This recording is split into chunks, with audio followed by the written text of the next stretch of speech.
Hey everyone. सो आज हम लोग डिस्कस करेंगे about the heartburn. So heart burn uncomfortable burning pain होता है इन योर चेस्ट, ठीक है। इट्स नॉट, इसमें हार्ट बर्न इसका नाम है एज नेम सजेस्ट, बट इसका हार्ट से कोई रिलेशन नहीं है बेसिकली, क्योंकि ये हार्ट के पास यहाँ पे बर्निंग सेंसेशंस होती हैं इसमें, तो इसीलिए इसका नाम हार्ट बर्न रखा है, but it's not related to heart anymore. So इसमें क्या होता है ना कि जब हमारा स्टमक में जो एसिड्स होते हैं, ठीक है, खाना खाने के बाद जो एसिड प्रोड्यूस होता है फूड को डाइजेस्ट करने के लिए, सो कभी कभी क्या होता है कि वो एसिड ट्रेवल करके अपना इसोफेगस में, जो फूड पाइप है इसोफेगस, उसमें आ जाता है। तो ड्यू टू डैट हमारा बर्निंग सेंसेशन होता है हार्ट चेस्ट के पास, and that is only called the heartburn. So reasons क्या है ना। सो अभी हम लोग खाना खा रहे हैं सपोज, एंड हमारे स्टमक में जो अमाशय है हमारा, तो वहाँ पे बहुत सारा एसिड सिक्रेशन होता है HCl। ओके, सो वो HCl अगर बहुत सारे रीजंस की वजह से, कुछ ऐसे कॉज होते हैं जिसकी वजह से वो HCl हमारे इसोफेगस में आ जाता है ऊपर की तरफ, और वो चेस्ट के पास आके बर्निंग सेंसेशन प्रोड्यूस करता है। इसे प्रिवेंट करने का क्या क्या तरीका हो सकता है। सो फर्स्ट इज़, आप स्पाइसी फूड को प्रिवेंट करना है, ठीक है। बहुत ज़्यादा मसाले वाला जो फूड होता है उसको कम खाना है। देन ऑयली और फिर फैटी फूड को भी लेस कंज्यूम करें। स्ट्रेस नहीं लेना है। ज़्यादा इरिटेट होने से या फिर फ्रस्ट्रेट रहने से हमेशा आपकी डाइजेस्टिव सिस्टम जो है उस पर इफ़ेक्ट करता है ये। तो ज़्यादा लंबे टाइम तक खाली पेट नहीं रहना है, ठीक है। कुछ ना कुछ लेते रहें 3-4 घंटे के ड्यूरेशन पे। एंड इससे क्या होता है ना कि जब आप लॉन्ग टाइम तक खाना नहीं लेते हैं तो आपका जो एसिड है वो तो कंटिन्यूसली प्रोड्यूस हो ही रहा है स्टमक में, ठीक है।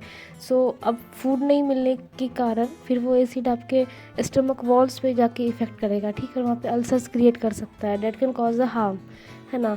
सो ज़्यादा देर भूखे नहीं रहना है, और फिर भरपेट खाना भी नहीं खाना है। आप हल्का सा खाइए, जितना मन करे उतना, लेकिन पूरा पेट भर के कभी नहीं खाना चाहिए। और इससे फिर क्या होता है कि डाइजेशन होने में दिक्कत होती है। सोते टाइम, है ना, हम सो रहे हैं बेड पे, तो सोते सोते तो कभी नहीं खाना चाहिए, क्योंकि जो हमारा जो लाइंग पोजीशन होता है सोने का, तो उसमें क्या होता है ना कि खाना जो है कभी कभी लाइक स्टमक का जो भी है डाइजेशन सिस्टम, वो उसमें उसमें दिक्कत आती है, तो कभी भी लेटे हुए खाना नहीं खाना चाहिए, ठीक है। एंड फिर सोते टाइम आपका जो हेड वाला पोर्शन है, जो सर है, तो आप अपने पिलो को थोड़ा ऊंचा रखिए ताकि आपका जो भी खाना है, ठीक है, वो इसोफेगस में ना आए, स्टमक में ही रहे। बाएं तरफ करवट करके सोना डाइजेशन के लिए अच्छा है। सो इसका ध्यान रखें। ओबेसिटी कम करें, ये हार्ट बर्न के चांसेस को बढ़ा देता है। आपको वाइन वगैरह नहीं पीना है, और खाते टाइम ज़्यादा पानी भी नहीं पीना है। आप एक्सेसिव पानी पी रहे हैं तो वो आपके एंजाइम्स को ना वो डिसफंक्शन कर देता है, उसके फंक्शन को रोक देता है। तो आप जब खाना खा रहे हो उस टाइम आपको ज़्यादा पानी कंज्यूम नहीं करना है। खाने के आधे घंटे पहले या आधे घंटे बाद आप पानी पीजिए अच्छे से, सो वो ज़्यादा अच्छा है।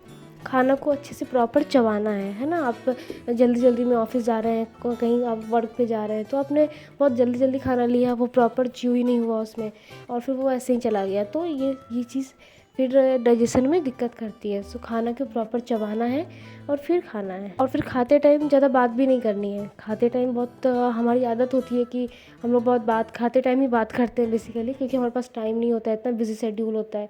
सो ये चीज़ प्रिवेंट करना है कि खाना खाते टाइम बात ना करें। कभी कभी क्या होता है, जो हम पेन किलर लेते हैं, ठीक है, तो कुछ पेन किलर्स ऐसे होते हैं जिनको कंज्यूम करने पे वो एसिडिटी को बढ़ा देते हैं, ठीक है। तो हमें डॉक्टर से कंसल्ट कर लेना चाहिए कि this is good for you और नॉट, ठीक। हार्ट बर्न अगर आपको रेगुलरली हो रहा है, देन आप डॉक्टर से कंसल्ट करिए अबाउट इट।